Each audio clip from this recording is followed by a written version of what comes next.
Guys welcome back to campus circuit. मैं आपका स्वागत करता हूं आपके अपने ही चैनल कैंपस सर्किट में। हम आज की वीडियो में देखेंगे केमिस्ट्री का सिलेबस, कैसे उसको कवर करने वाले हैं, क्या रोड मैप रहेगा।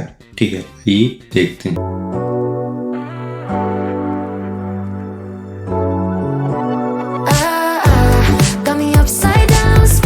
Hello everyone, hope all you are well. ठीक है, आप देखते हैं हम कि जो हमारे इंजीनियरिंग केमिस्ट्री जो सेमेस्टर 2 है, ठीक है, उसमें सिलेबस क्या क्या है और हम किस तरीके से इसको कवर करेंगे नेक्स्ट टाइम पे। ठीक है, देखो जैसा कि इस बार आइडिया है मे बी 15 अप्रैल तक आपके सारे खत्म हो जाएंगे। ठीक है, AKTU का यही प्लान है। थोड़ा बहुत ऊपर नीचे हो सकता है, 10 डेज प्लस। ठीक है, इससे ज्यादा कुछ नहीं होगा। तो सबसे पहला जो यूनिट रहेगी हमारी ना, फर्स्ट यूनिट रहेगी एटॉमिक मॉलिक्यूलर स्ट्रक्चर। ठीक है, इसमें हम क्या करेंगे, सबसे पहले हम डिटेल्ड वाइज में MOT को समझेंगे, फिर उसके बाद उसके एप्लीकेशंस, फिर हम डिफेक्ट और concept of nano material and its application देखेंगे। फिर उसके बाद हम यूनिट 2 करेंगे। यूनिट 2 जैसे हमारे पास स्पेक्ट्रोस्कोपी, ये काफी इंपॉर्टेंट होता है। ठीक है, स्पेक्ट्रोस्कोपी में हम सारे देखेंगे, UV स्पेक्ट्रोस्कोपी, रोटेशनल, रमन। ठीक है, और जो बेसिक होता है क्या स्पेक्ट्रोस्कोपी। ठीक है, बेसिक टेक्निक। सबसे पहले हम स्टार्ट करेंगे बेसिक से, स्पेक्ट्रोस्कोपी होती क्या है, फिर उसके बाद रोटेशनल स्पेक्ट्रोस्कोपी, फिर वाइब्रेशनल, फिर UV, फिर रमन स्पेक्ट्रोस्कोपी। ठीक है, फिर जैसे हमारे पास यूनिट थर्ड है, यूनिट थर्ड में हम सबसे पहले नस्ट इक्वेशन करेंगे। नस्ट इक्वेशन आती कहाँ से है, क्वेश्चन रेशियो क्या होता है, फिर इनके थर्मोडायनेमिक फंक्शंस, ठीक है, और इनके रिलेशंस, इनके बारे में बात करेंगे।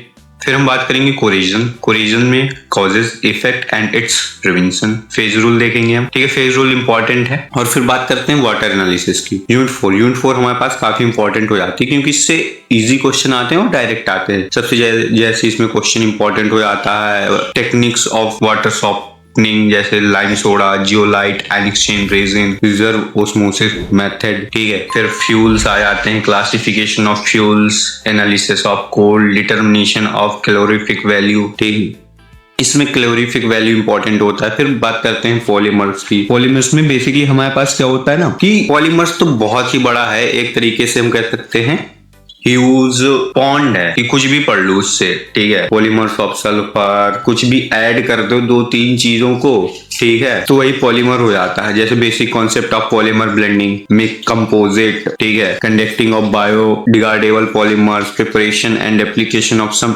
Industrial important. इसकी जो इंपॉर्टेंट पार्ट में exams related, industrial importance polymer. ठीक है, और फिर उसके बाद उसके एप्लीकेशंस, यही हम देखेंगे। और जैसे कि पिछली बार हमने करा था, ठीक है, क्या करा था हमने, कि सारे टॉपिक्स के इंपॉर्टेंट क्वेश्चन प्रोवाइड करे थे, तो टॉपिक वाइज सिलेबस कवर करेंगे। ठीक है, पूरा सिलेबस खत्म करेंगे। पिछली बार क्या हो पाया था, कुछ सिलेबस रह गया था। ठीक है, इंपॉर्टेंट ही करा था हम इस बार, बट होल सिलेबस कवर करेंगे 1 से 2 तक। ठीक है, और फिर उसके बाद हम क्या करेंगे, तो फिर जैसा लास्ट में हमारे पास बचेगा कि हमारा सिलेबस कंप्लीट हो गया, फिर उसके बाद कोशिश करूंगा कि हर यूनिट की एक वन शॉट आ जाए। जैसे यूनिट फर्स्ट की वन शॉट आ गया 30 मिनट में, एटॉमिक मॉलिक्यूलर स्ट्रक्चर। फिर यूनिट 2 का 30 मिनट में स्पेक्ट्रोस्कोपी टेक्निक्स एंड एप्लीकेशन।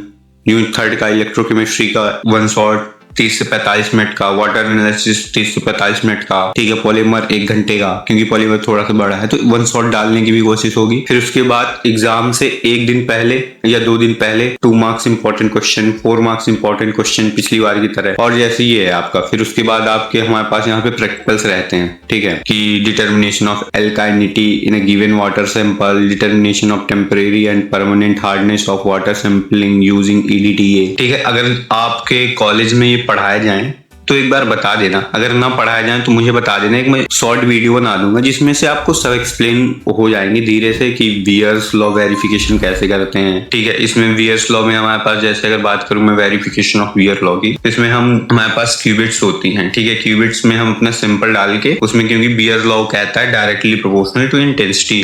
ठीक है, intensity of light directly proportional to distance travelled in cuvette. तो जितनी डिस्टेंस ट्रेवल करती है उतनी इंटेंसिटी घटती है, तो उससे हम एब्जॉर्प्शन निकालते हैं। ऐसे अगर आपको इसके बारे में जानना हो, एक्सपेरिमेंट्स कैसे होते हैं हमारे, तो एक बार बता देना, उसकी भी शॉर्ट वीडियो बना दूंगा मैं। तो और यही है, तब तक के लिए ओके बाय, पढ़ते रहो, मचाते रहो।